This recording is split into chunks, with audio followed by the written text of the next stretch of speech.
a little while and ate some snacks. Next thing I know though, I hear a loud bang. I walked into the hallway and a bed was rolling down the hall, bumping into the sides. It was very creepy, and at this point I seriously think my coworker is trying to bullshit me.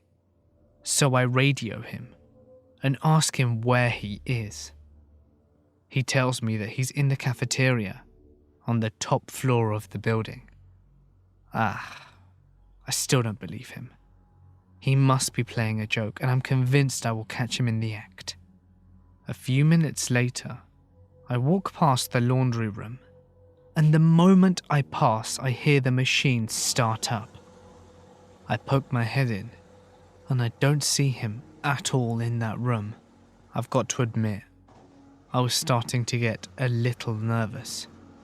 So then I walk into the laundry room, and the moment that both my feet step foot in there, all the machines simultaneously stop. I freeze, and then run out and head towards the elevator, and that's when I hear the whistling again.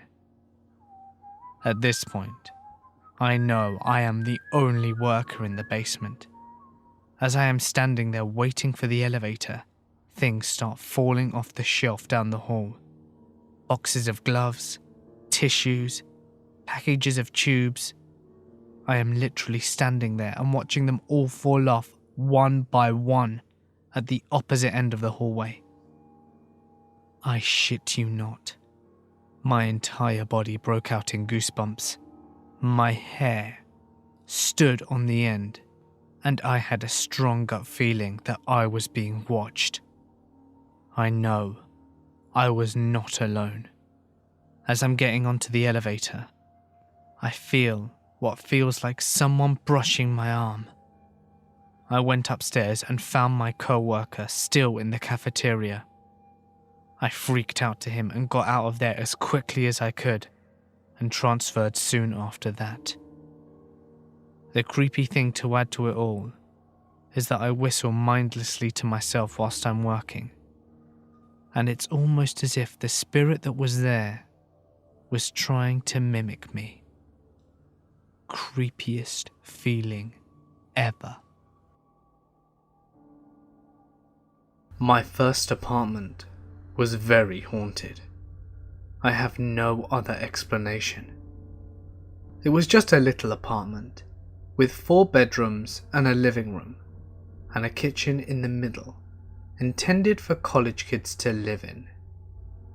It was a bit off campus and right next to a gigantic cemetery, which probably accounts for all the activity.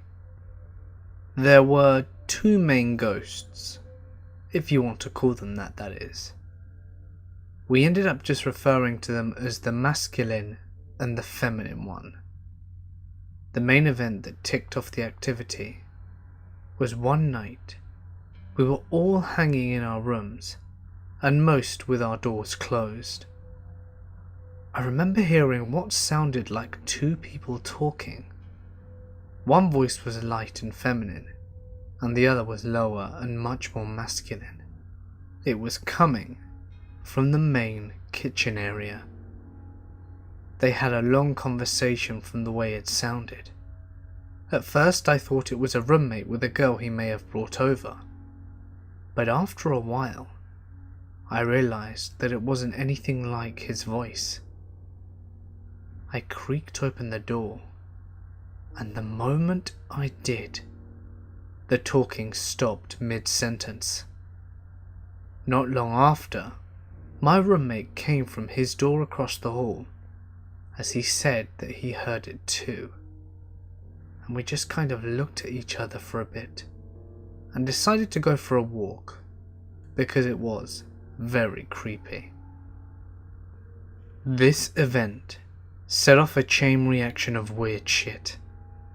Another night, it sounded like something punched the wall as hard as it could in the kitchen after some jumbled speaking. Literally, blah blah and it reverberated around the whole kitchen.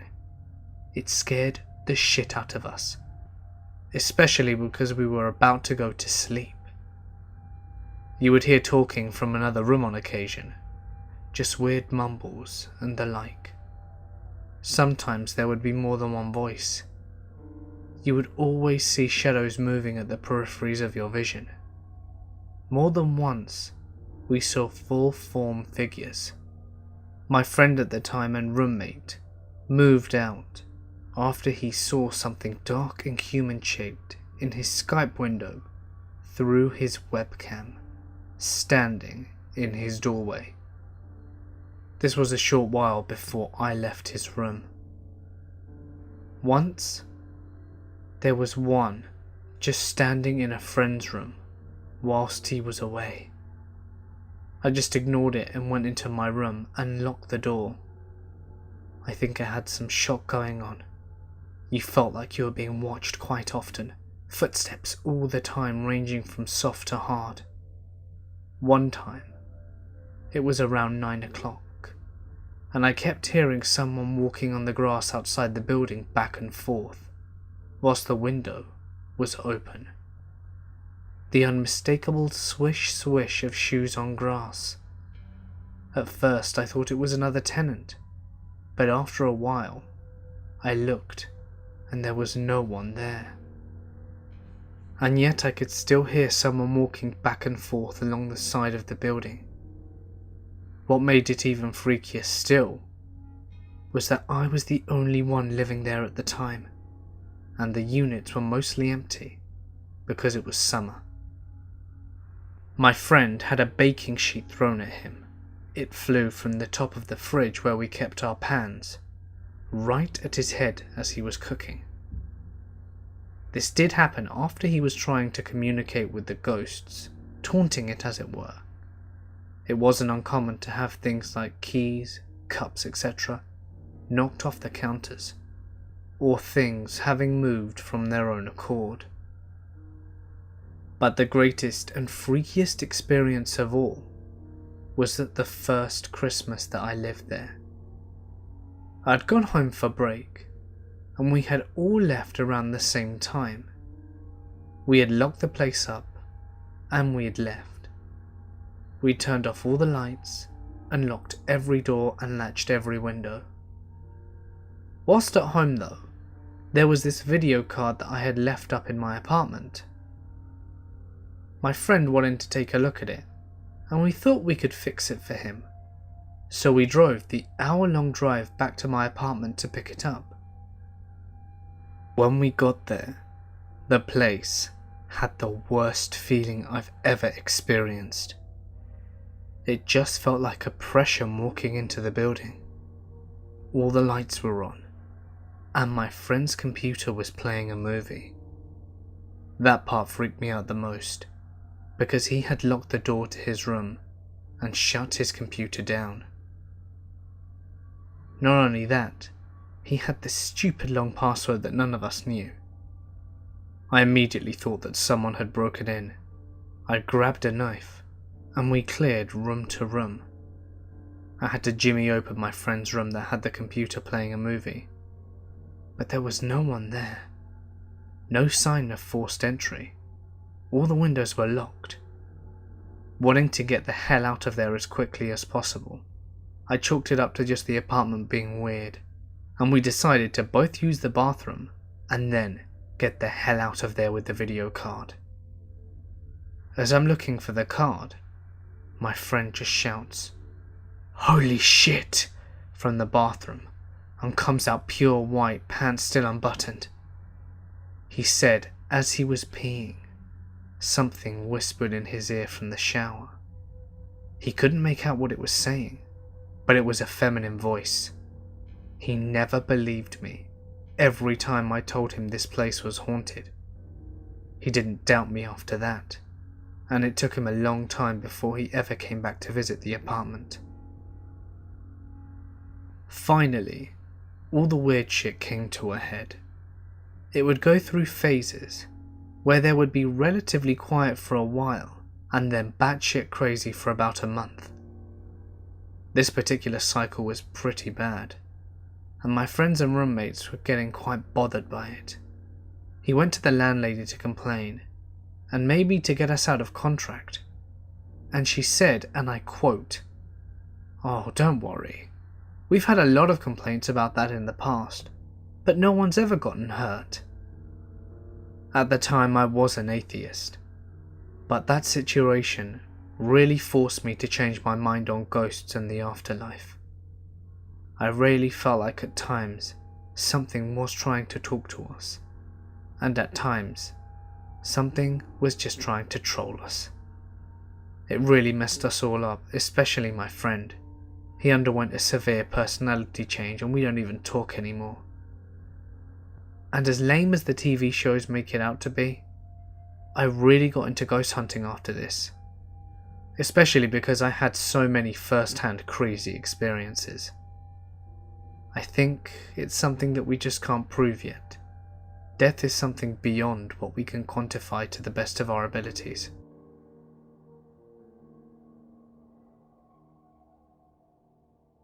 This story is about my aunt. She was the loveliest woman that you could ever meet, and was a big influence in my life when I was growing up. I don't know how all of this started, but out of nowhere one day she just went crazy. Let me give you a bit of background. I am a 6'2", rather fit man. I practice Aikido and can bench press 240. My father and his brothers are pretty much as tall as I am, maybe less strong due to age though, and most of them have been practicing fighting sports for a long time. My aunt, by contrast, is about 5'2", and probably weighs about 110 pounds at best. She would get incredibly angry and out of control at random times, spitting nonsense words, and there would be absolutely no way my father or I, or even together, would be able to get her down. It felt like Dragon Ball Z Yamcha trying to get Perfect Cell into a UFC submission. She had about 10 times my strength.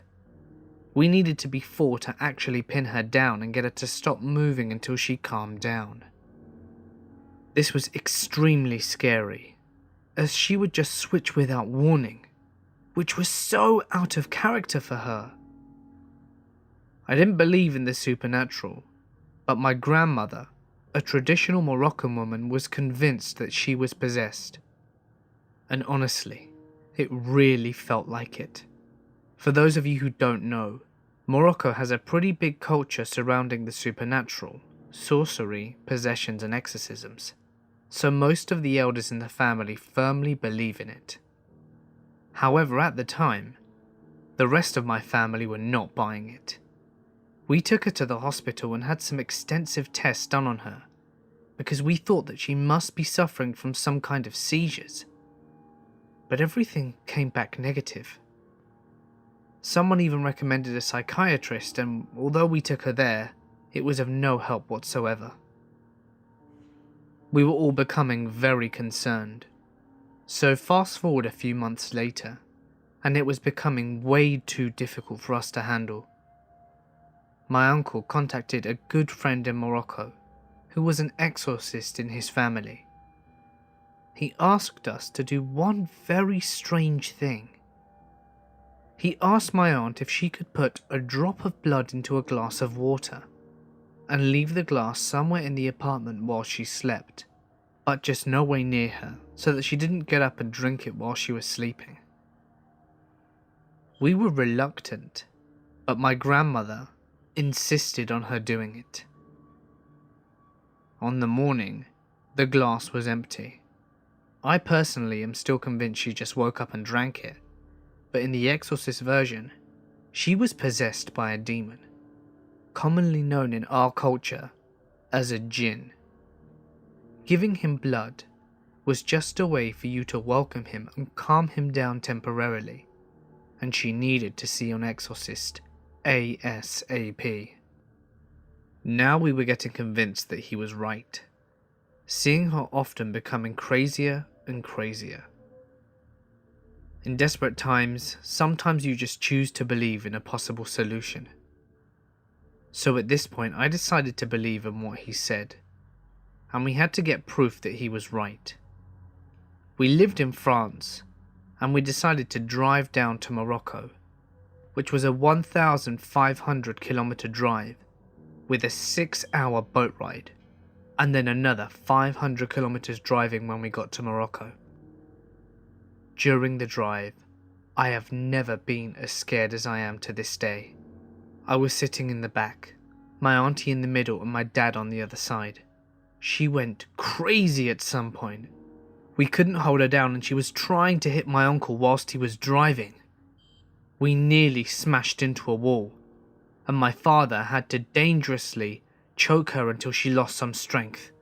I know it sounds horrible, but she really was beyond it.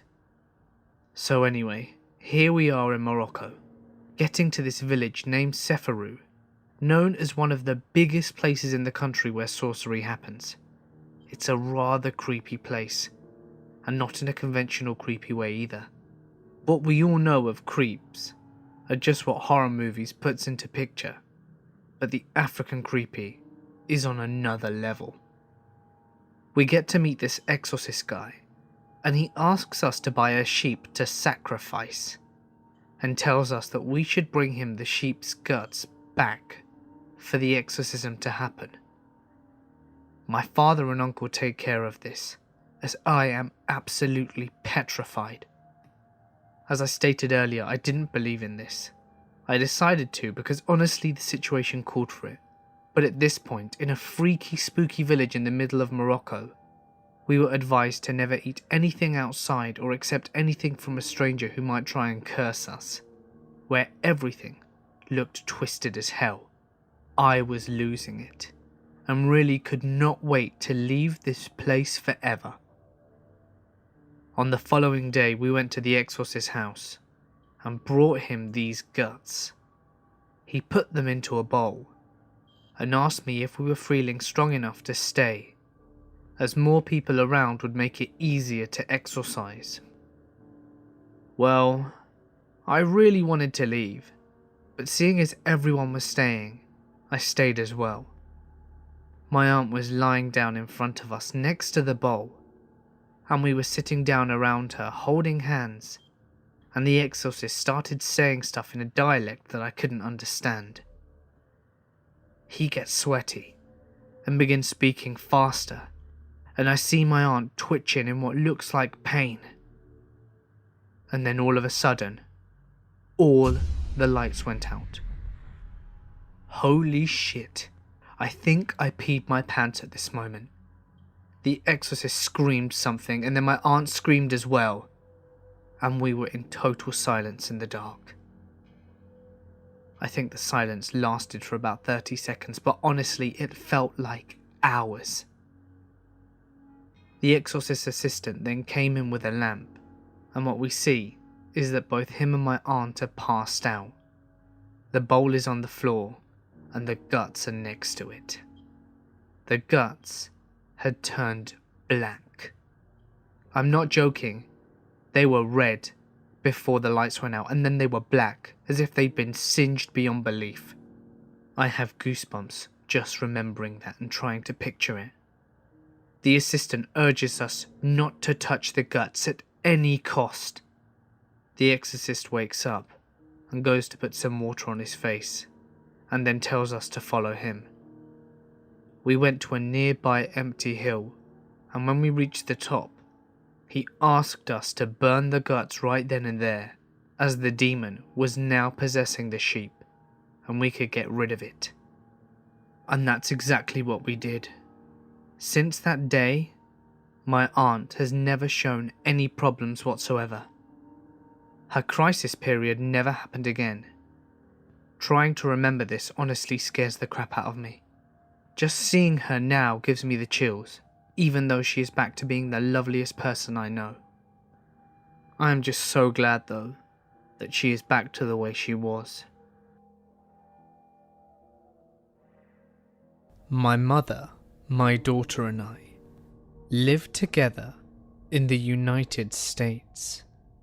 It's generally a nice set of apartments here, but like in any neighbourhood, there are a few bad seeds, but for the most part, there are just ordinary, hard-working good people. I do have some stories to tell about the upstairs neighbour. That guy was a crazy drug dealer, but this story is about my daughter's experience. During the following events, she was only 3 years old, and my job would require me to work the night shift as an inventory manager. So consequently, my mother would look after my daughter and drop her off at daycare in the morning, as of course, I would barely just be getting home. There would occasionally be rare times where I would finish work early and get to see her more, as well as the days I took off to spend more time with her. It was on a night where I was working that was the genesis of the events that followed. I was in my office when suddenly my cell phone begins to ring. I look down to see it's my mother, and I pick up immediately. I could tell that something was off. Her voice sounded worried, and she was telling me that she could hear wailing coming from a neighbour's house. And shortly after, there were several cop cars and an ambulance parked outside. She couldn't see anything, but there was a palpable feeling of dread that loomed in the air. It wasn't until next morning that we saw on the news that a woman living on the same complex as us was stabbed to death by her ex-boyfriend yesterday. As tragic as that was, I had no idea that the incident would affect my family in the way it did. Now, I need to describe the layout of the apartment, as it is important to understand the story. If you look down the hallway from my mother's room, you can see into the kitchen and the open living room, and from there, you can also see into my room. As time went by, my mother and I would notice that my daughter would act a little strange from time to time. She never wanted to be left alone, and would regularly stare at empty spaces as if she was zoned out staring at something. Not only that, she seemed to get scared for no apparent reason. We'd always ask her if she were okay, and she'd say that she was fine. I was off from work one day a few weeks later, and after playing some games with my daughter, I noticed that she looked pretty tired. So I put on a movie for her in my mother's room as I washed the dishes to lull her into a nap. I went down the hallway into the kitchen to start washing the dishes, and after a few minutes, I see her walking down the hallway. I thought she was going to ask for a snack, but she passed me with her head tilted, as if she were following something into the living room, then into our room. Perplexed, I stopped what I was doing, and I walked out of the kitchen into the living room. I called her name softly, but she didn't respond, and stood for a few moments in the front of our room, staring intently at the emptiness. I was getting a little bit concerned. It was almost as if she were in a trance of some kind, when then suddenly, she turns back and crawled to me so that I could pick her up. I asked her what was wrong and what she was looking at, but she just stared back at me with a scared look on her face, staring into the empty abyss of the room. I was bewildered, and after I calmed her down and put her to bed, I told my mother about the incident. A few weeks passed, and it was a night that I would have to work, so before I left, I prepared some dinner and snacks for her, as well as set up a movie in the living room for the evening. As I was doing this, she was in her playpen. I had little time to spare before I left work and was a little tired, so I sat on the sofa and put a blanket on me to relax for a few minutes before I left. I was just at the point of nodding off when I heard her footsteps from behind me as she called out to me. "Mummy?" I replied whilst keeping my eyes closed. "Go away," she said in a very soft but serious tone. I was confused. I opened my eyes to see her facing away with her back towards me. "Go away," she repeated herself. I was half asleep and confused. It was as if she was talking to nothing. But before I could fully comprehend the situation, she hurried over under the covers with me on the couch. I held her tightly until we fell asleep in each other's embrace. Next night at work, I mulled over everything. I was getting concerned and putting together the events that had transpired when I got hit by a strong urge to call my mother.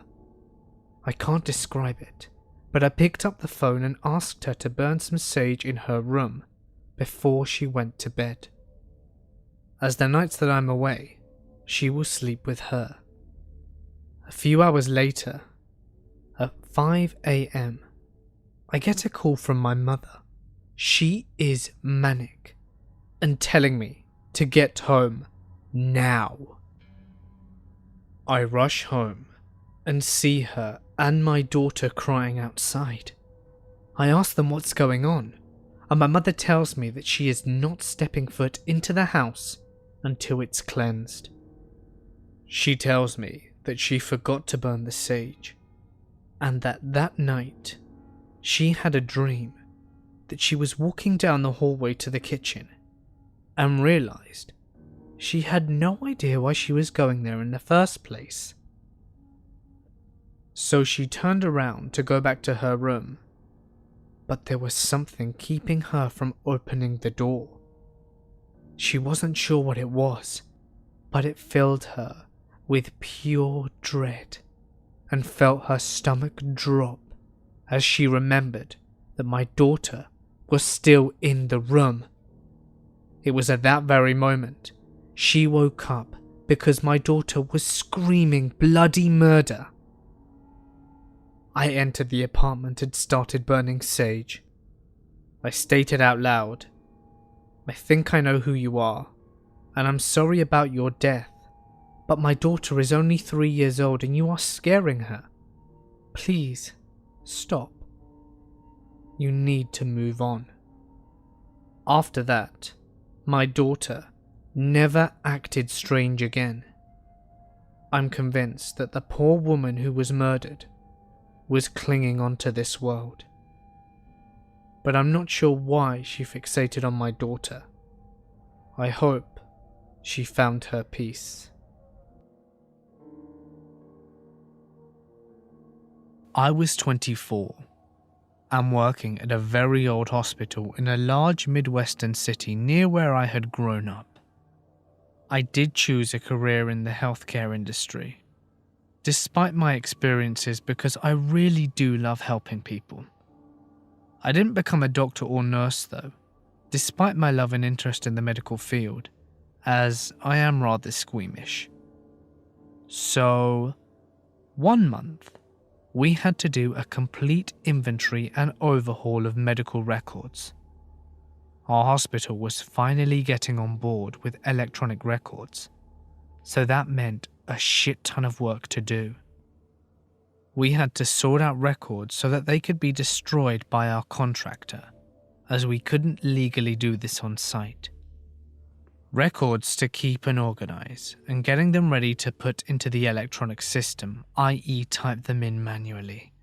So that meant that we would have to work our shifts, usually at night, in the basement for 11 hours. Now, a hospital basement is creepy enough during the day. It's where the morgue is and usually where they transport the dead bodies. It's not like you can move them around upstairs in front of people.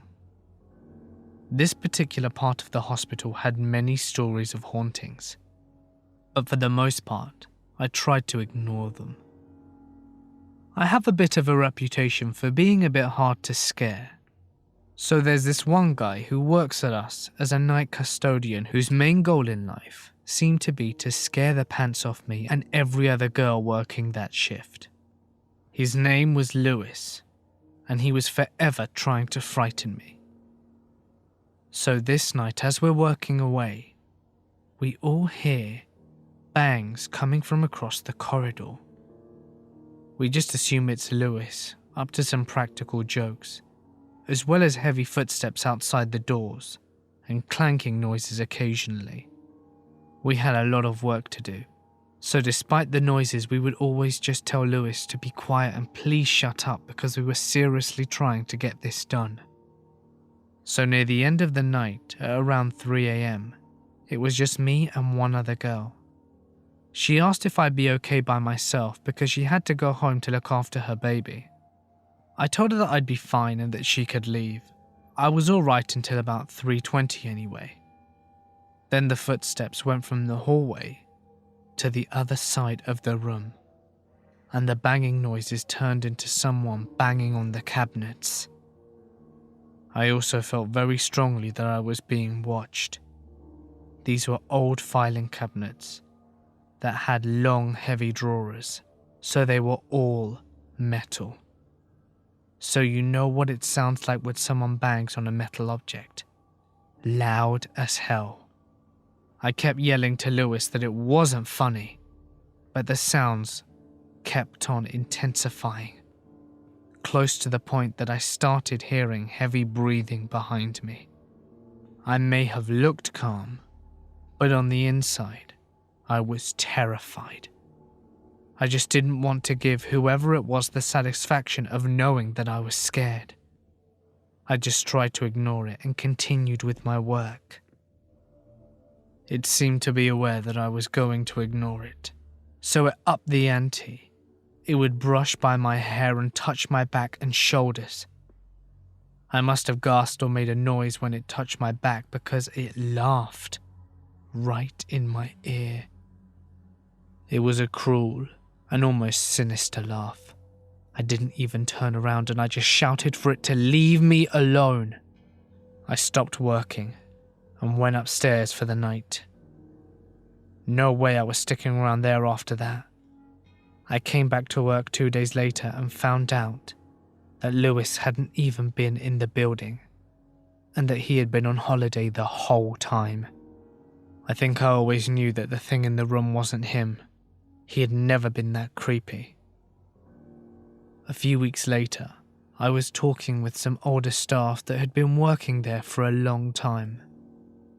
They told me that they don't like going into the basement at night because it has a reputation for the strange noises that happen inexplicably.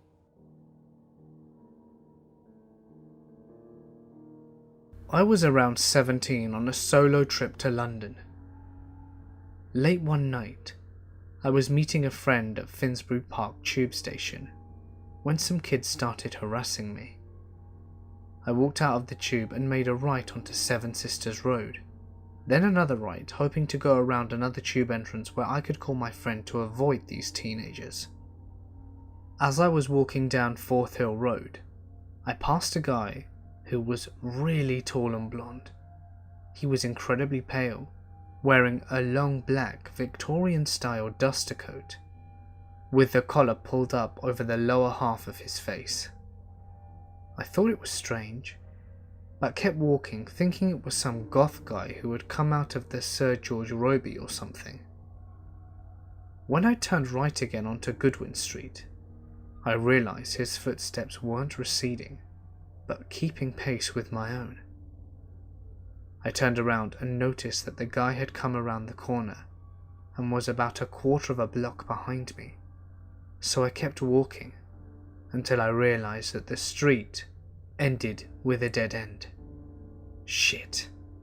So I mustered my courage to fight off this creep and turn around and go back the way I came. And the guy is gone. I look around and there's no doorways, no alleys, nowhere that I could see that he might have gone. I go back down to Fonthill Road and I look up and down the street. Nothing. He's just vanished into thin air. I pulled my coat closer, ran back to the tube, and hustled myself back to my hostel. When I later told my friend about the night, he teased me that it must have been Spring-Heeled Jack, and I'm not so sure that it wasn't. My family used to own and run a real estate office. My grandfather owned it and was the boss, and my mother managed the rent roll and the clients. I worked there on weekends as a teenager. We worked in a very multicultural area, which I always loved, and there was always a reasonable Maori Islander community there, and a lot of whom were very religious. In one particular property we managed, there was this one family who had 2 sons.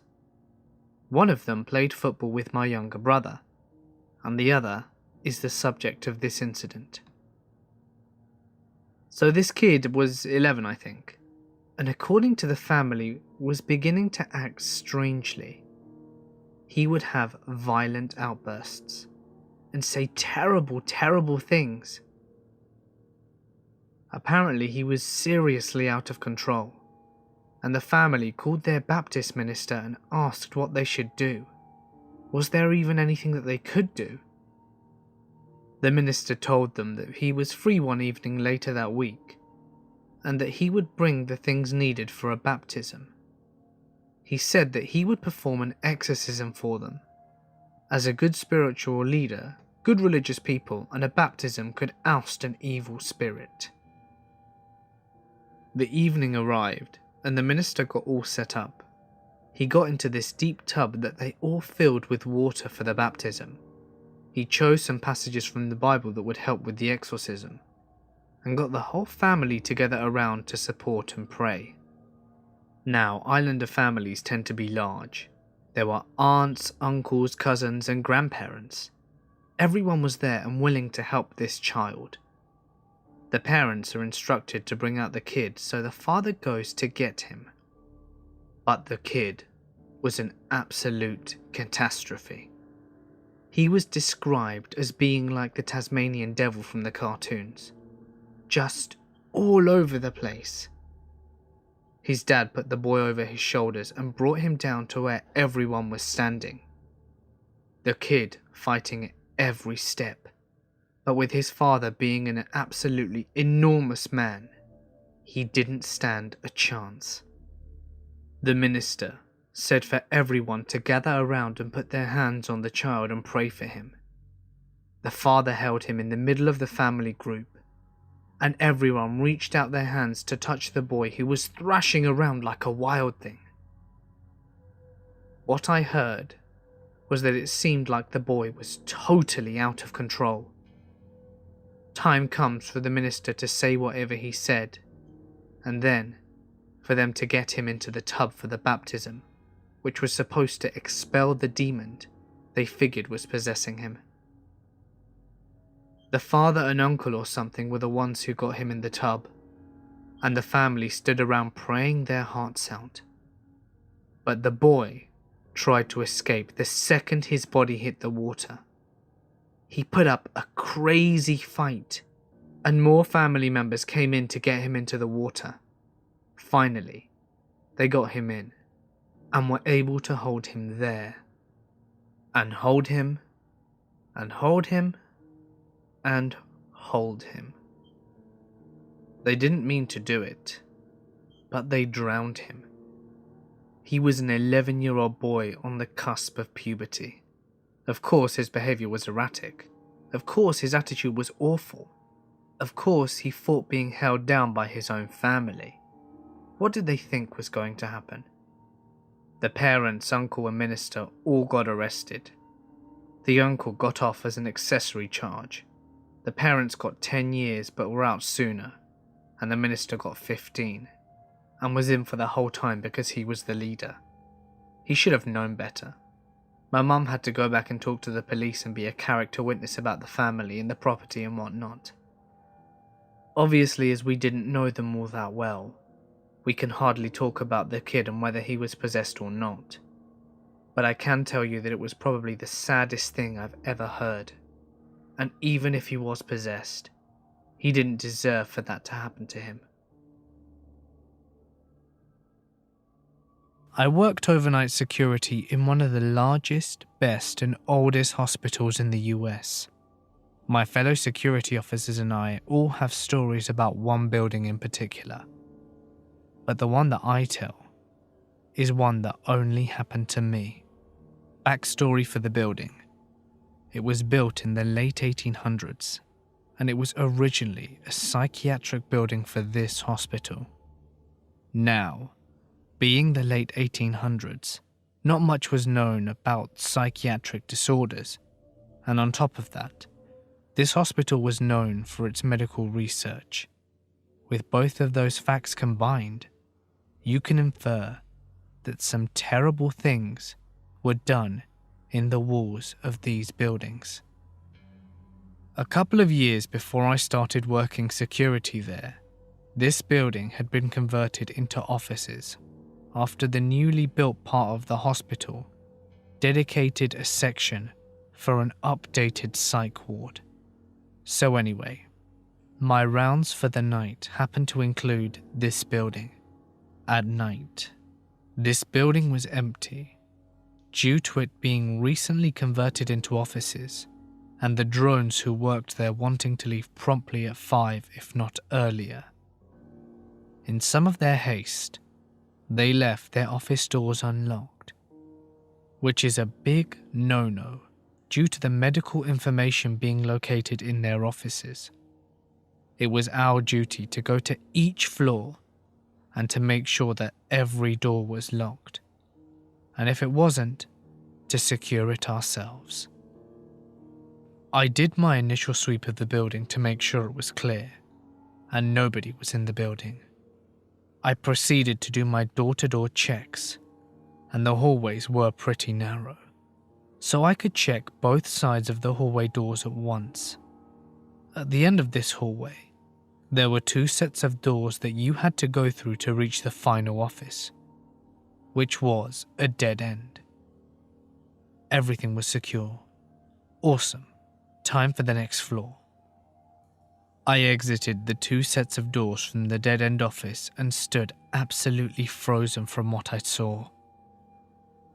Every door ajar, set perfectly so their own weight wouldn't cause them to shut again, and one wheelchair at the end of said hallway, facing towards the steps. I had heard other security officers outright reject that set of rounds due to strange stuff happening there, but I laughed it off until that night. I never took those rounds again. I worked as a security attendant in an apartment building. It's 24 stories and is one of the oldest buildings in my city. One night, I'm sitting here when the phone rings about 3 a.m. I answer. "Hello, this is D'Artagnan at the front desk. How can I help you?" The voice on the other end sounds female, but was totally garbled, and the only bit that I could make out was 23rd floor. I tried to tell the person that I couldn't understand them and asked which apartment they were in. But again, they garbled a response saying 23rd floor.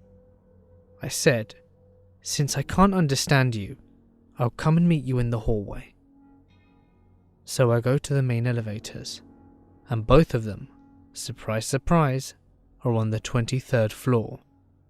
Luckily for me, we have an old service elevator, and it's only on the 7th floor.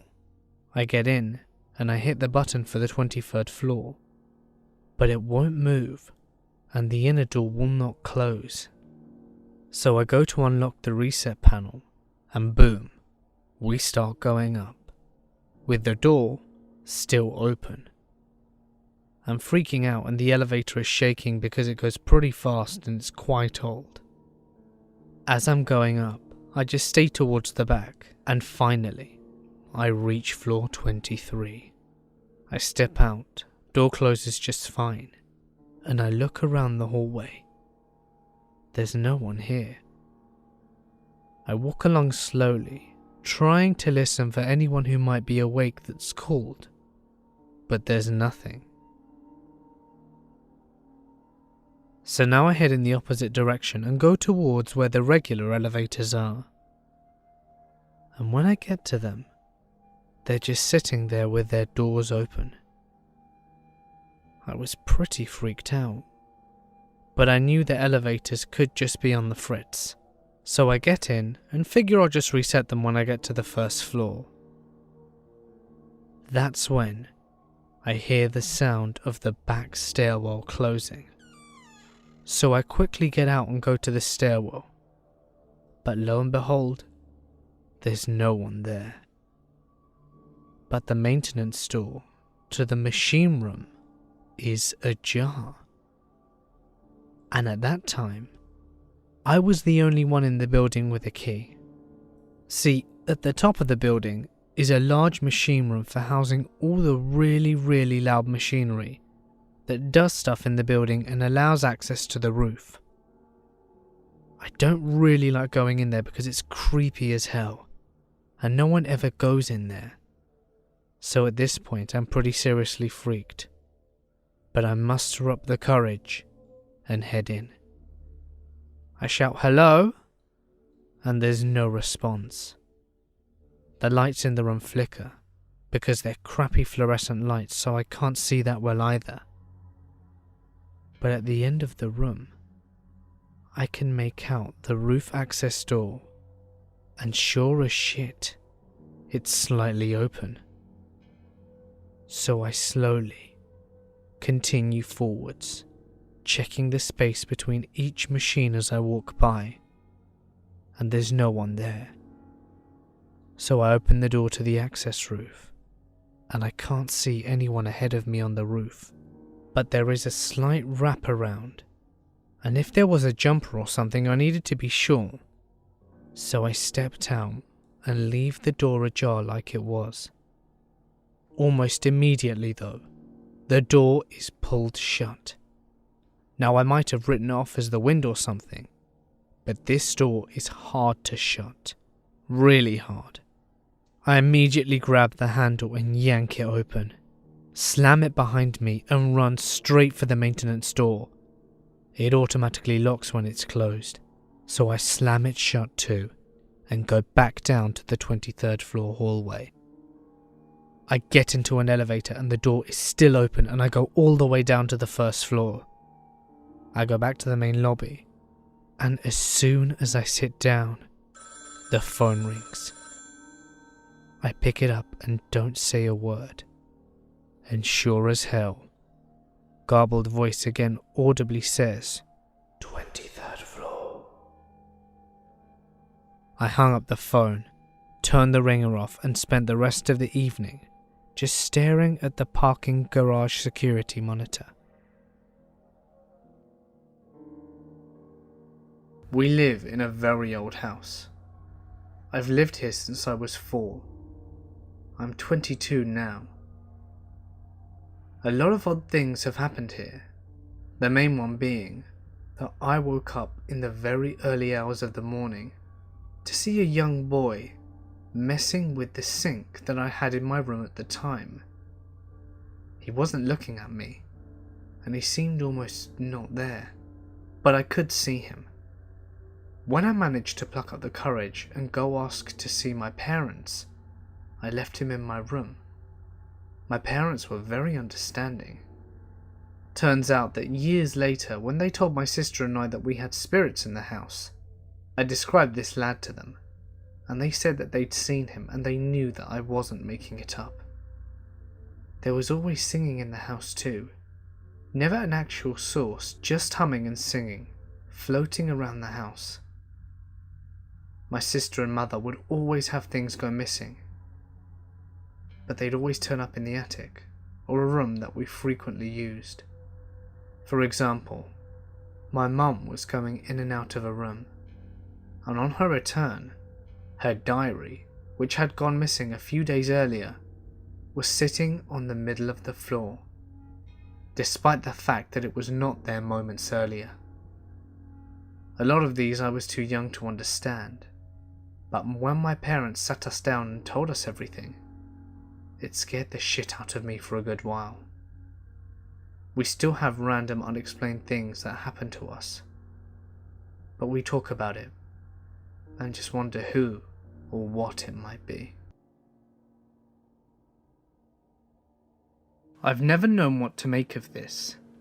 The high school I went to was a very religious private school. In the senior year, it was a tradition for the entire senior class to go on a religious retreat up into this remote resort in the mountains with a few of the teachers. The point of the retreat was to grow closer to each other and to also find God and perhaps experience spirituality. But in any case, they took our phones and forbade us from using any form of internet or communication with the outside world. Then they would make us go through a series of soul-bearing exercises and speeches and whatnot. Honestly, pretty cheesy stuff, not that exciting. On the third day of the retreat, however, the entire grade is in the main hall doing an hour of silent prayer that was pretty much like meditation, but we were supposed to be communicating with God. All of a sudden, there's a huge crash, and everyone looks over to see a girl toppled over on the floor. As everyone stares, she starts writhing around on the ground and screaming, but not screaming like pain. The voice that she was screaming was a really strange, deep voice, and didn't sound like her at all. Someone yelled, "She's seizing!" I remember that because there was a girl in our class who was known to have epileptic seizures, and she would do it in assembly pretty frequently. But it wasn't the same girl. Then she stood up and started yelling in tongues. Her eyes were rolled up and her head kept twitching back and forth. She started to run around the room, yelling in an unintelligible gibberish language. And every now and then she would run at the cross in the middle of the room and then run back screaming and crying. At first, I honestly thought it was a dumb high school prank to freak everyone out. But if it was that, she took it way too far. The teachers tried to calm her down, but she just kept screaming in this weird language. She started pulling out some of her hair, and one of the teachers had to call an ambulance, but we knew that it would take them hours to arrive to get to this remote retreat. Another teacher tried to take her by the shoulders, and she dug her nails into his arms really hard and just kept screaming. It took several more minutes to calm her down. The teachers actually evacuated us from the room, and then she just went quiet. They took that girl away that night, though I don't know how or where they were kept because we were in the cafeteria after all of that. She never came back to school after the retreat was over. I wasn't friends with her friends, so I don't know if they knew what really happened. She was probably expelled for what happened, but maybe not. If it was a prank, it went on for way too long, but it was damn convincing if it was. She didn't seem like the kind of girl who would ever be up for anything like that, which is what strikes me as well. None of the teachers were allowed to talk about it when we asked afterwards. I just hope that she was okay afterwards. When I was around 4 years old, I moved into a house in the middle of a park owned by the city that we lived in at the time. The agreement was that we could live in the house for free, all utilities included, other than cable. If we took care of the park, I lived in this house for nearly 9 years, and at first the place was amazing. About 4 years after we moved in though, some shit happened. My great-grandmother was diagnosed with colon cancer, very much developed. There was no way she was going to make it, even if they cut out what they could of the cancer. At the time of this, I was in grade 4 and had gotten pretty into ghosts. So one night in May, I was sleeping. Around this time my brother was 3 and had somehow managed to get my parents to sleep on the couches in our living room down the hall. They were always up really late watching TV, so I'd have my bedroom door, which was at the other end of the hall, open so I could see if the TV was on when I woke up. Around 2 or 3 in the morning, I awake, and the first thing I saw was a little girl laying down in the corner of the bedroom near the closet. She looked to be around 7 or 8, with a little white skirt and pigtails. It took me about 2 minutes to register what the hell I was looking at, and it scared the absolute shit out of me. I jumped out of my bed and ran down the hall to tell my parents, and just as I got to the door, she vanished. So I went and told my parents, and they told me that I was dreaming and to go back to bed. I did. I fell asleep pretty quickly, but woke up not 20 minutes later, and when I looked at the door, there she was again. I did the same thing, and she disappeared as soon as I reached the door. After I told my parents that it happened again, they told me to go back to bed, so I did, and somehow managed to sleep without incident. Then about a month after, my great-grandmother passed away from the aforementioned cancer.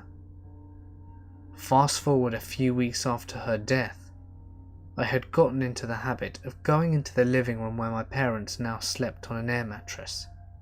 Whilst we were trying to sleep, I looked down the hall.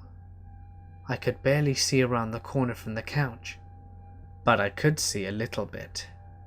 While I was sitting there, I saw something move and look around the corner. It was a short shape, just barely taller than the other couch that we had, but I saw it staring at me. And if that wasn't enough, it began walking. It walked over around the couch and past me. It was a pure dark shape, no facial features, no clothes, nothing.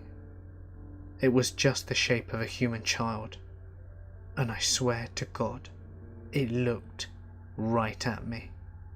And as it walked past the couch I was on, it disappeared. But then more childlike figures began walking past me, at least 10 more of the same ones.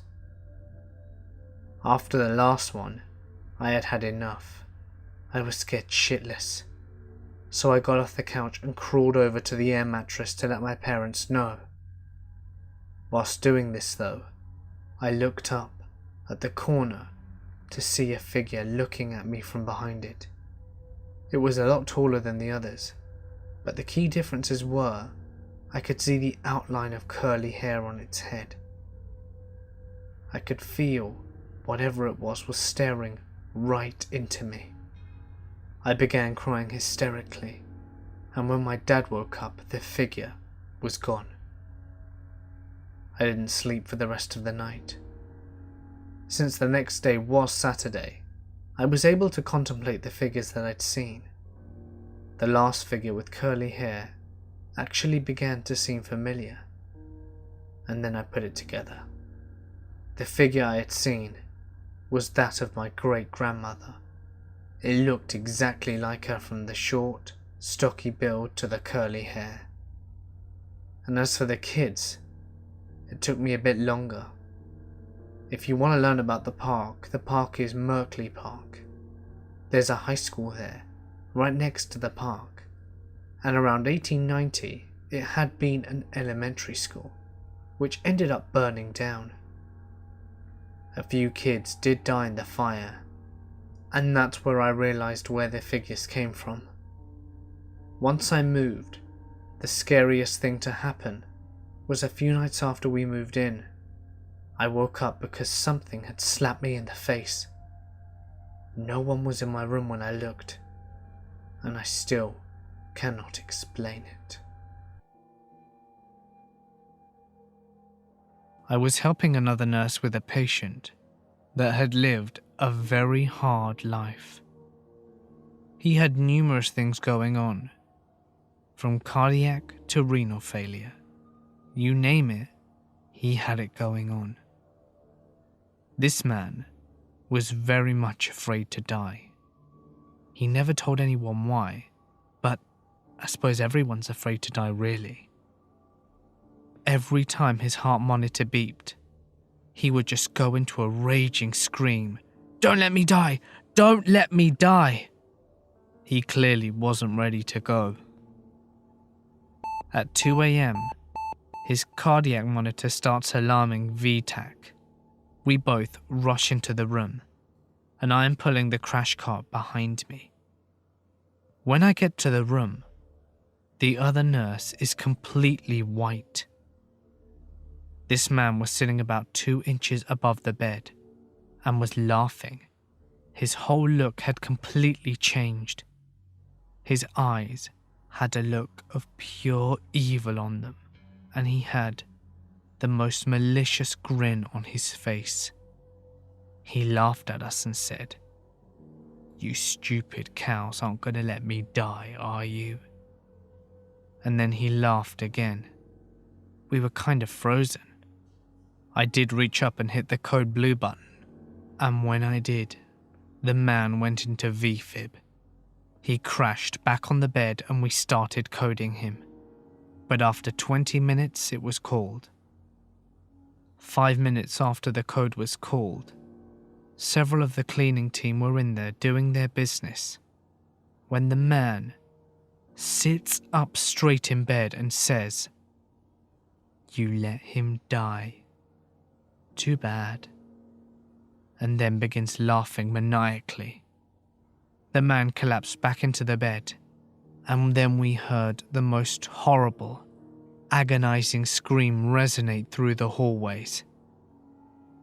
You could hear "Don't let me die" be whispered throughout the whole unit. Every one of the nurses that night was pale and scared. Nobody went anywhere by themselves. By morning, though, the whispering had subsided. The night shift nurses had a prayer service in the break room before we left for home.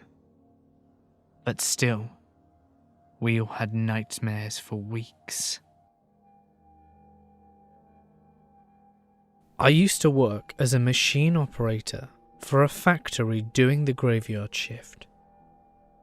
It was only me on the floor and a supervisor in the office, and for the most part, it was always a two-man shift. Sometimes, he would come to help me bring stock materials from the back. You see, the back storage room was haunted, or so I was told by the previous shift worker that I replaced. I'm not superstitious, and was skeptical about what I was told, and for the first week, nothing unnatural happened, which of course only reinforced my skepticism. However, as time went by, I started to notice that the machines closest to the storage room entrance would turn on by themselves randomly. Not to mention that I started to hear people talking in the back storage room whilst I was passing.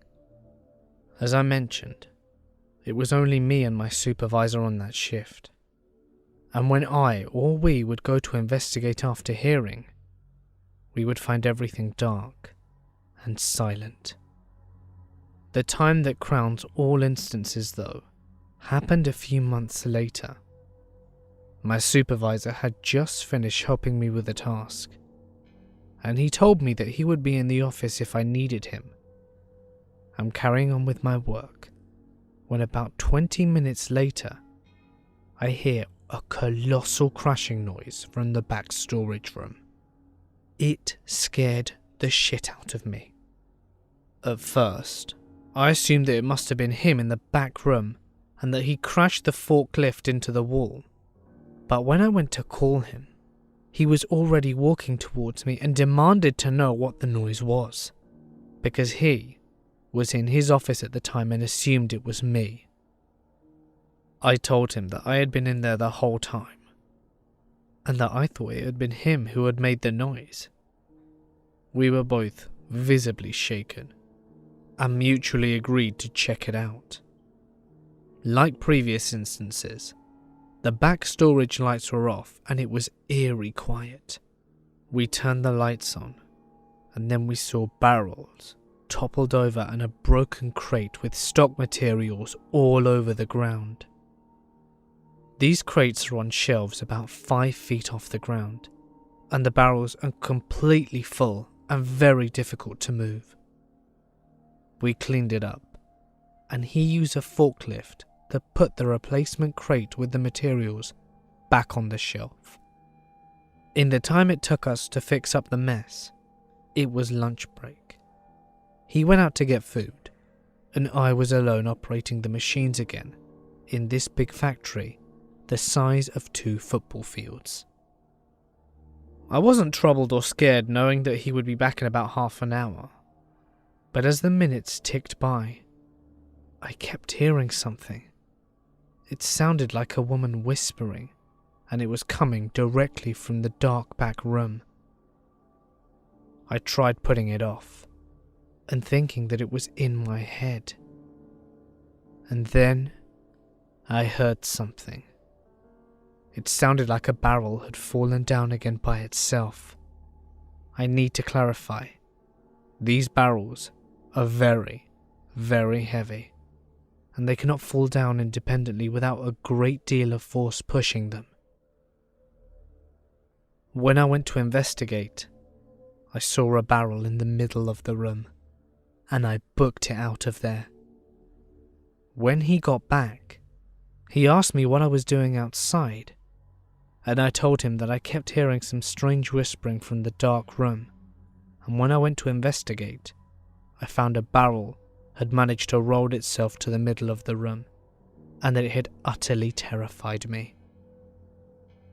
He didn't believe me, and thought that I was playing a practical joke on him.